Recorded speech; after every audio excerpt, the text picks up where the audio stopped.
Hello friends, welcome back to my channel. ఈరోజు మనం వేడి వేడి అన్నంలో అదిరిపోయే కొత్తిమీర పచ్చడి ఎలా చేయాలో చూద్దాము. ముందుగా ఒక పెద్ద సైజు కొత్తిమీర కట్ట తీసుకున్నాను నేను. దాన్ని మంచి శుభ్రం చేసుకొని ఏర్లు కట్ చేసి నేను మంచి శుభ్రంగా కడిగి పెట్టుకున్నాను. కాడలు ఉంచుకోవాలండి. కాడలే ఈ పచ్చడిలో చాలా టేస్ట్ ఉంటుంది. కాడలు ఎక్కువ కట్ చేయాల్సిన అవసరం లేదు. ఏర్లు ఒకటి కొంచెం కట్ చేసుకుంటే సరిపోతుంది.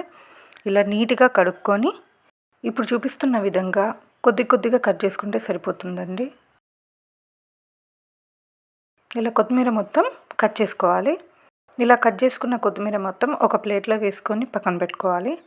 ఇప్పుడు ఒక కడాయి తీసుకొని అందులో 3 స్పూన్ల నూనె, 1 టేబుల్ స్పూన్ ఆవాలు, 1 స్పూన్ జీలకర్ర, 1 స్పూన్ మినపప్పు, 1 స్పూన్ ధనియాలు వేసి కొంచెం దోరగా వేయించుకోవాలి.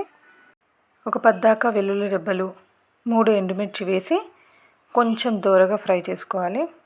అది కొంచెం ఫ్రై అయ్యాక పచ్చిమిర్చి ఒక 7-8 వేసుకొని వాటిని కూడా ఫ్రై చేసుకోవాలి.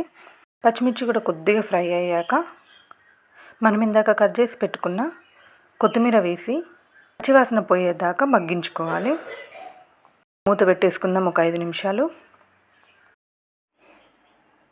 ఇప్పుడు కొత్తిమీర కొంచెం మగ్గాక 2.5 స్పూన్లు ఉప్పు వేసుకొని ఒక 5 నిమిషాల పాటు మగ్గించుకుందాము.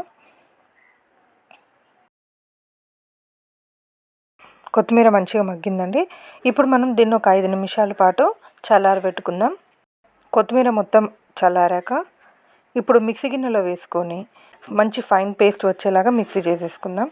మిక్సీ పట్టుకున్నాక ఇప్పుడు అదే కడాయిలో 2 స్పూన్లు ఆయిల్ వేసుకొని 1 టేబుల్ స్పూన్ ఆవాలు, 1 టేబుల్ స్పూన్ జీలకర్ర, 1 స్పూన్ మినపప్పు, 4-5 వెల్లుల్లి రెబ్బలు చిన్నగా కట్ చేసుకున్నాను నేను, 3 ఎండుమిర్చి వేసి కొంచెం దోరగా ఫ్రై అయ్యేలా కలుపుకోవాలి.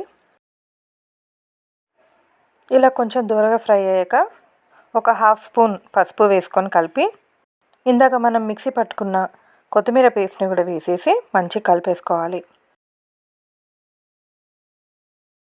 మంచి స్మెల్ వస్తుందండి కలుపుతూ ఉంటే. ఇది వేడి వేడి అన్నంలోకి చాలా టేస్టీగా ఉంటుంది, అదిరిపోతుంది. మనం నోరు రుచి లేనప్పుడు కూడా ఈ పచ్చడి ఇలా చేసుకొని తింటే మాత్రం చాలా టేస్టీగా ఉంటుంది. మీరు ఒక్కసారి ట్రై చేసి చూడండి, అస్సలు వదలలేరు. మనం అన్నం తినబుద్ధి కాకపోయినా కూడా ఇలా కలుపుకొని కనుక ఒక్కసారి తింటే చాలా ఎక్కువ అన్నం కూడా తినేయచ్చు. మీరు కూడా ఒకసారి ట్రై చేయండి, చాలా టేస్టీగా ఉంటుంది. ఎంతో టేస్టీగా ఉండే కొత్తిమీర పచ్చడి రెడీ అయిపోయింది. మా ఛానల్ని సబ్స్క్రైబ్ చేసుకోండి, లైక్ చేయండి, కమెంట్ చేయండి, షేర్ చేయండి. Thank you.